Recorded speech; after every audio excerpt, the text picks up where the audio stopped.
we all fall down.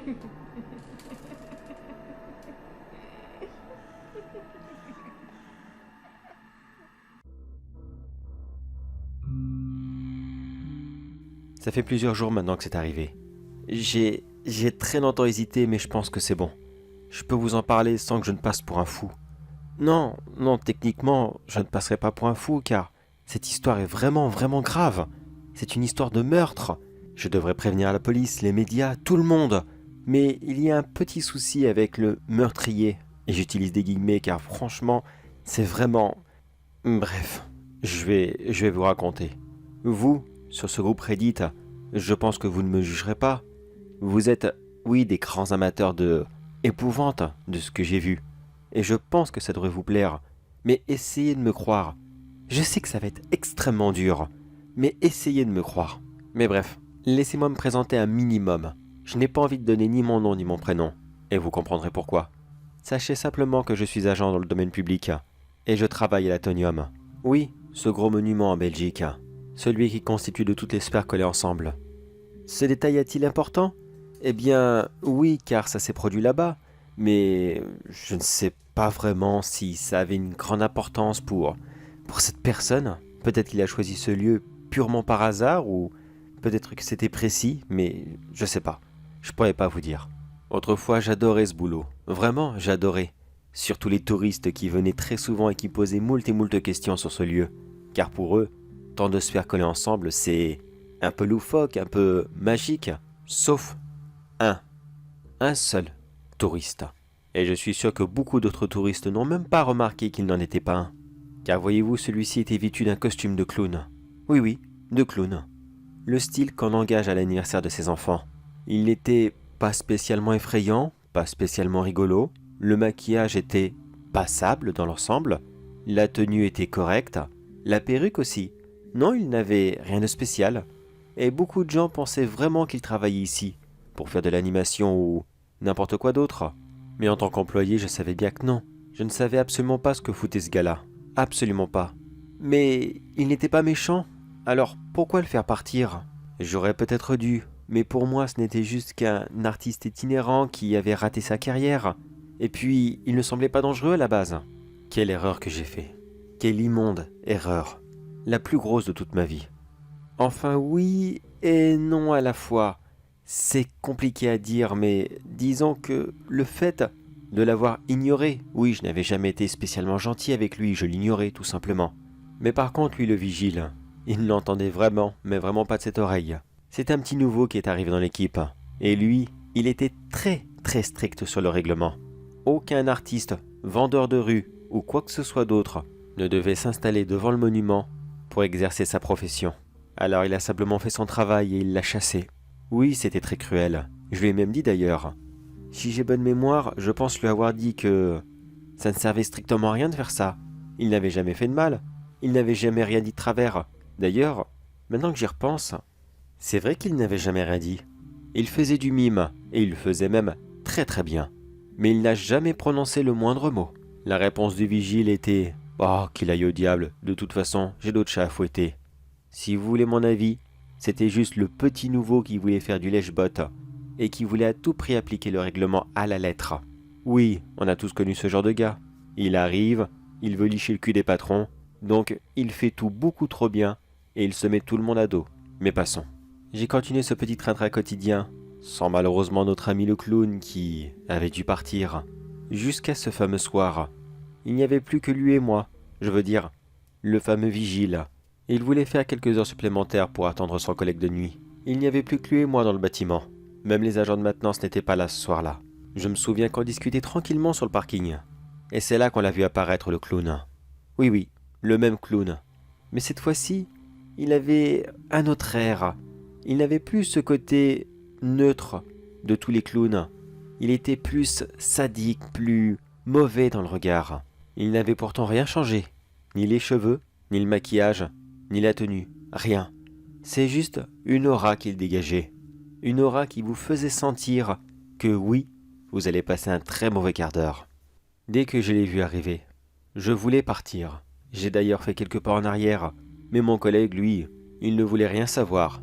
Il est directement monté sur ses grands chevaux, prêt à en découdre, matraque à la main, en lui hurlant dessus de partir. Pourtant, il ne faisait rien de mal. Il était sur le parking. À cet endroit, officiellement, il pouvait y être. Mais je pense qu'on ne réfléchissait pas correctement à ce moment. Moi, j'étais en mode défensif et j'étais prêt à fuir. Lui, par contre, il était en mode défensif agressif. Il ne voulait qu'une seule chose, c'était le cogner jusqu'à ce qu'il s'évanouisse. Mais il n'a pas eu le temps. Le clown a sorti une tarte à la crème de je ne sais où, puis il lui a écrasé dans la figure, ce qui a fait tomber mon collègue sur le dos.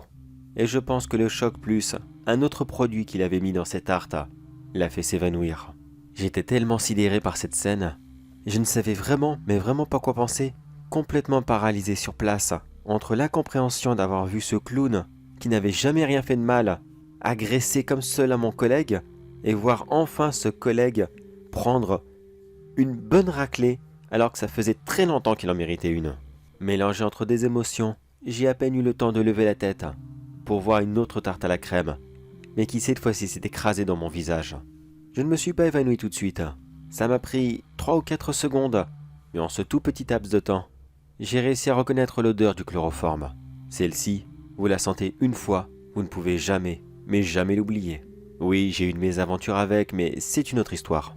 Lorsque nous nous sommes réveillés, moi et mon collègue, on était dans l'atonium, dans l'une des boules exactement. Laquelle, je ne sais pas. Je sais pas vraiment car celle-ci était vide. Alors tout ce que je sais, c'est que c'était l'une des maintenances, et rien d'autre. Quelle heure était-il? Est-ce que au moins c'était toujours le même jour? Ça, je ne pouvais pas le savoir. Je me souviens qu'on était tous les deux attachés.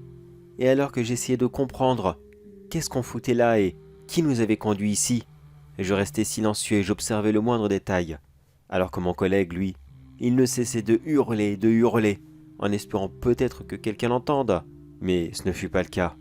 Il a injurié tout ce qui pouvait passer à côté de lui, exigeant que celui qui nous avait fait ça, ce clown stupide, comme il l'appelait, qu'il se montre et qu'il s'explique maintenant comme un homme. Honnêtement, dans ce genre de situation, j'espère que ça ne vous arrivera jamais. Mais ne soyez pas arrogant, pas du tout. Il ne faut pas mépriser, insulter ou critiquer votre ravisseur. Ce n'est vraiment, mais vraiment pas une bonne chose. Vous n'êtes pas en position de négocier. Et ce qu'il a fait était une énorme, une gigantesque erreur. Déjà que le clown ne l'aimait pas, alors ça n'arrangeait vraiment, mais vraiment pas sa situation. Quand le clown est arrivé, il n'a cessé de lui hurler dessus, en exigeant qu'il le laisse partir, que tout cela n'avait strictement aucun sens, et de quel droit il osait faire ça. Le clown a fait style que il s'en foutait complètement de cette situation. Il faisait genre de l'ignorer, il fouillait dans son sac. Oui, excusez-moi, j'ai oublié de préciser qu'il était revenu avec une espèce de grosse mallette, qu'il n'avait d'ailleurs jamais avec lui. C'était la toute première fois que je la voyais. Et c'est à partir de là que je ne suis vraiment pas sûr de savoir si tout ce que je vais vous raconter est ne serait-ce que réel. Jusqu'à là, mon récit était plus ou moins logique. Vous auriez pu y croire. C'était un kidnapping de quelqu'un qui n'avait pas apprécié d'être humilié. Une histoire horrible, certes, mais une histoire logique. Tout ce qui va suivre, je peux vous assurer que c'est la vérité. Mais essayer d'y croire, ça serait déjà pas mal. Car en fait, moi-même je n'y crois pas. Mais passons. On va essayer de continuer et de garder les idées au clair. Alors, putain, comment dire ça? Bon, cette petite valise était grosse comme un sac à main. Non, plutôt un gros sac de sport, voilà, c'est ça. Vous savez, ce genre de sac qui peut contenir votre tenue de sport et éventuellement 2 raquettes de tennis. Voilà, exactement le même, mais en version plus fantaisie, avec des couleurs et... Enfin bref, quelque chose du cirque quoi. Excusez-moi, je suis vraiment nul pour vous donner une description précise, mais pourtant c'est quand même assez important de garder cette idée en tête, que cette valise, enfin cette sacoche, appelez ça comme vous voulez, faisait grand maximum 1,20 m de long. Car quand le clown a commencé à chercher je ne sais quoi, il a sorti des dizaines et des dizaines d'objets. Un chapeau de magicien, un petit lapin, des caleçons, des draps, des mouchoirs, les objets classiques du cirque, mais même des objets assez extravagants et vraiment bizarres, tels que des jouets de dinosaures, de limules, de flamants roses. Est-ce que vous voyez la scène dans The Mask, lorsqu'il se fait arrêter et qu'il fouille ses poches, en sortant plusieurs objets complètement insolites? Eh bien, c'était exactement la même chose. Avec les commentaires de Jim Carrey en moi, bien sûr. Juste quelques rares réactions du clown. Lorsqu'il sortait un caleçon, il était gêné. Lorsqu'il sortait un jouet, il était amusé. Et mon collègue, lui, eh bien, il hurlait, encore et toujours. Ça en devenait même très agaçant à force. J'étais tellement fasciné par ce clown et sa sacoche magique. Oui, c'est ça, magique. Je n'ai pas d'autre mot pour la décrire. J'étais fasciné par son contenu. Je voulais voir qu'est-ce qu'il pouvait y avoir là-dedans. Est-ce que c'était le sac de Mimi Mati? Oh, bon sang, c'est très vieille. Bref, mon collègue m'agaçait au plus haut point.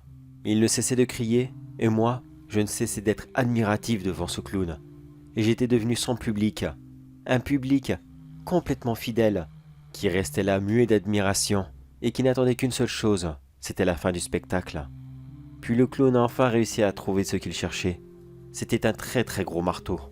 Dans les cirques ou les fêtes foraines, c'est ce genre de marteau qu'on utilise sur le poids pour faire sonner la cloche. Une fois le marteau en main, il a commencé à avancer tout doucement vers mon collègue, savourant la moindre seconde qui séparait ces deux personnes. Comme si il cherchait à créer l'ambiance. Une ambiance très macabre, je l'avoue, mais qui donnait un petit drama à cette scène qui, j'avoue, n'était pas spécialement dégueulasse. Qu'est-ce que je dis, moi? Mais non, c'est affreux ce qui s'est passé, voyons. Oh, ressaisis-toi. Oh là, qu'est-ce que je raconte? Ouf, bordel. Ces souvenirs me font complètement délirer. Wow. Qu'est-ce que je peux raconter, moi, bon sang? Non, c'était atroce ce qui s'est passé. C'était atroce, voyons. Voyons, ressaisis-toi. Allez, je continue. Moi et mon collègue, on ne pouvait absolument pas bouger. On était assis, attachés à un poteau. Une fois que le clown fut devant mon collègue, il a levé très haut son marteau et a commencé à frapper sur ses jambes. Uniquement 2 coups sur chacune d'entre elles. Et ceux-ci ont été suffisamment forts pour pouvoir les briser net. Je le sais, j'ai entendu chacun des os se casser. Bien sûr, mon collègue a hurlé de douleur. Je pense qu'il n'avait jamais dû avoir aussi mal de toute sa vie. Et ces hurlements ont très rapidement agacé le clown. Celui-ci a mis sa main dans la bouche de mon collègue, puis a commencé à tirer un mouchoir qui sortait de je ne sais où. À l'instant même où le clown a fait sortir le mouchoir de la bouche de mon collègue. Ces hurlements de douleur ont été remplacés par les bruits de quelqu'un qui cherche à vomir quelque chose qui est coincé au fond de sa gorge. Vous voyez ce que je veux dire? Le Excusez-moi, j'imite très mal, mais c'est pour vous donner un exemple. Il lui a fait sortir plusieurs mouchoirs de la bouche comme ça pendant 30 bonnes secondes. Puis quand il fut satisfait de son tour, il reprit tous les mouchoirs et en fit une énorme boule qu'il enfonça dans la bouche de mon collègue. Très certainement pour l'empêcher de crier à nouveau. Et je dois dire que ça faisait du bien. Vraiment, ça faisait du bien de savoir qu'il n'hurlerait plus. Quand mon collègue fut complètement bâillonné, le clown s'est tourné vers moi et m'a montré la fleur qu'il avait sur le torse. Vous savez, ces petites fleurs qui contiennent de l'eau quand on fait semblant de les sentir. Et il me l'a montré avec insistance, comme si je devais la regarder précisément, mais tout en me faisant signe que non, je ne devais pas la sentir. Il s'est de nouveau tourné vers mon collègue, puis il a appuyé sur la fleur afin de faire sortir un liquide. Liquide qui, je l'avoue, ne devait sûrement pas être de l'eau. Ce liquide est tombé abondamment sur la figure de mon collègue, et celle-ci a commencé à fondre à vue d'œil. Je pense qu'il s'agissait d'un acide extrêmement puissant. Oh, bien sûr, il a hurlé, mais d'un cri étouffé. Ce genre de cri que personne, mais je dis bien personne au monde, ne pourra entendre. À ce moment précis, moi, mon collègue et le clown, on était seuls, complètement seuls, et Dieu seul sait ce qu'il allait encore nous faire. Puis le clown a pris lentement la main gauche de mon collègue, et d'une façon très bizarre et très gore, il a commencé à arracher les doigts de mon collègue. Oui, à les arracher, comme s'il ne s'agissait de rien, rien du tout. Il le faisait avec tellement de rapidité et de facilité que j'avais l'impression qu'il retirait un accessoire en plastique, à la différence que celui-ci était accompagné par le bruitage extrêmement gore des os qui se craquaient et qui s'arrachaient. Et à chaque fois qu'il retirait un doigt, une fleur apparaissait en dessous. Oui, comme ce fameux bouquet qui sort du bout de la baguette. Il a fait ça avec les 2 mains de mon collègue. Et... bon, ok, je l'avoue, je suis désolé, mais il est possible, je dis bien possible, que j'ai peut-être un petit peu applaudi. Un tout petit peu, je vous assure, juste un tout petit peu. Ce n'était pas vraiment pour encourager son crime. C'était que c'était tellement bien fait. Vous auriez dû voir ça, c'était impressionnant. Moi qui avais l'habitude de la magie, enfin de la prestidigitation. Oh putain, c'est toujours dur à dire. Je dois dire que celle-ci était incroyable. Vraiment incroyable. Et puis de toute façon, mon collègue ne l'a même pas remarqué. Il souffrait tellement. Je pense qu'il ne faisait plus attention à rien du tout. Il devait être bloqué dans cette sensation de douleur incroyable, qu'il ne devait même plus savoir lui-même qui il était. Je pense que le clown était ravi de mon applaudissement, car il m'a salué comme un artiste qui saluerait son public. Mais il m'a rapidement fait signe de m'arrêter. Le numéro n'était pas fini, et je devais attendre la fin de celui-ci. Il est retourné à son sac, et après avoir cherché pendant 2 minutes, il en a finalement sorti un tout petit vélo. Oui, ce genre de vélo miniature, que seuls les vrais clowns seraient vraiment capables de l'utiliser. Il s'est installé dessus, puis il a roulé en direction de mon collègue. Ce genre de vélo, ça pèse combien? Grand maximum, un petit kilo. Grand maximum. Eh bien, au moment où il est arrivé sur mon collègue, il a commencé à lui rouler sur les jambes, et le peu qu'il en restait ont été littéralement écrasés. Écrasés? Que dis-je? Broyés sur place. Ce n'est même pas comme si une voiture roulait sur mon collègue. C'est comme si qu'un rouleau compresseur lui passait dessus. Le clown a roulé tout doucement, lui broyant la jambe, le bassin et s'arrêtant sur son torse. Cet effet de pression a fait ressortir les organes de mon collègue par sa bouche et son afflux sanguin par les yeux. Son crâne en a explosé quelques instants après, m'offrant très certainement la prestation la plus gore que je ne verrai jamais de toute ma vie. Et là aussi, je sais pas pourquoi, mais j'ai encore craqué et j'ai applaudi. Je sais que c'est horrible d'applaudir devant la mort de quelqu'un, je le sais. Et honnêtement, ce coup-ci, je ne voulais pas le faire. Mais qu'auriez-vous fait à ma place?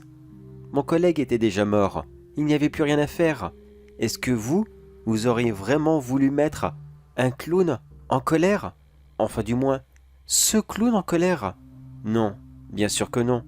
Et ne faites pas genre que vous auriez été courageux, vous vous seriez levé et que vous auriez sauvé votre collègue. Je suis sûr et certain que vous auriez fait comme moi. Vous auriez tout fait pour rester en vie. Tout. Après cette prestation, le clown m'a salué une dernière fois, puis il a commencé à avancer doucement dans ma direction. Et là, je peux vous garantir que j'ai bien cru que ce serait mon tour. J'ai cru que j'allais finir comme son nouvel assistant et être massacré dans une nouvelle prestation. Mais non, il n'en fut rien. Il m'a simplement fait un petit signe de la main pour me dire au revoir. Puis il a fait apparaître une tarde derrière son dos, et il me l'a écrasé dans la figure. Je me suis réveillé quelque temps plus tard dans ma voiture. J'étais couché sur le volant de celle-ci, avec juste l'impression que j'avais dormi et rêvé tout ça. J'étais complètement sans voix. Je n'arrêtais pas de me demander, est-ce que tout cela était réel? Est-ce que c'était un rêve? Est-ce que j'avais vraiment rêvé tout ça? Toute cette scène aussi gore? Comment est-ce que j'avais pu l'imaginer? Mais je suis tout de même rentré chez moi et j'ai terminé ma nuit de sommeil. Le lendemain, je ne travaillais pas alors. J'en ai profité pour faire une grosse grasse mat, en pensant que j'avais vraiment, mais vraiment besoin de vacances. Et aujourd'hui encore, je l'avoue que je sais pas trop quoi en penser. Est-ce que tout cela était réel? Est-ce que je l'ai rêvé? Il n'y a qu'un seul indice qui me prouverait que, oui, c'était réel. Mon collègue, il est porté disparu depuis ce temps. Personne ne l'a revu. Personne. La police a mené une enquête et m'a bien sûr interrogé, car il y a une caméra de sécurité sur le parking. On y voit nous deux en train de marcher, et puis la seconde qui suit, plus rien. On a comme disparu du champ de vision et personne ne peut l'expliquer. Et j'ai été innocenté faute de preuves. Mais là je sais vraiment, mais vraiment plus quoi en penser. Alors s'il vous plaît tout le monde, les gens de Reddit, s'il vous plaît aidez-moi. Est-ce que vous aussi ça vous est déjà arrivé? Est-ce que vous aussi vous avez déjà rencontré ce clown? Que vous avez assisté à l'une de ces prestations bizarres et que tout cela était réel? Que je ne suis pas le seul à avoir vu cette chose aussi horrible? S'il vous plaît, si l'un d'entre vous a une réponse, qu'il me la partage. Vraiment, vraiment j'ai besoin d'aide pour ne pas devenir fou, ça serait déjà pas mal. Le reste, eh bien, c'est la police que ça regarde, rien de plus. Alors s'il vous plaît, aidez-moi. Et voilà, envoyez. J'espère vraiment, mais vraiment que quelqu'un m'aidera. Bon sang. C'est à peine si j'arrive à dormir en ce moment. J'espère que je n'ai manqué aucun détail. J'espère vraiment que quelqu'un va me répondre et... Ah, quelqu'un à la porte. Bon, bah, je vais aller voir ce que c'est. Pourtant, j'attends personne. Oui, bonjour. Mais... Mais... mais vous êtes le clown? C'est vous le... Oui. Ah? Qu'est-ce que c'est? C'est quoi ce pro... Ben, où est-il? Eh oh, monsieur? Mais il était là il y a une seconde. Je jure qu'il était là devant ma porte il y a une seconde. Il m'a même donné... qu'est-ce que c'est? Un prospectus? Voyons qu'est-ce qu'il y a écrit. Vous êtes tous invités le 5 août pour l'anniversaire de LT Sony à une grande journée de l'horreur. Venez nombreux car le spectacle sera grandiose et bien crépi. Qu'est-ce que c'est que cette chose? C'est qui cette personne et pourquoi est-ce que... Pourquoi est-ce qu'il m'a donné ça? Oh bordel! Oh bordel, dans quoi je me suis fourré encore?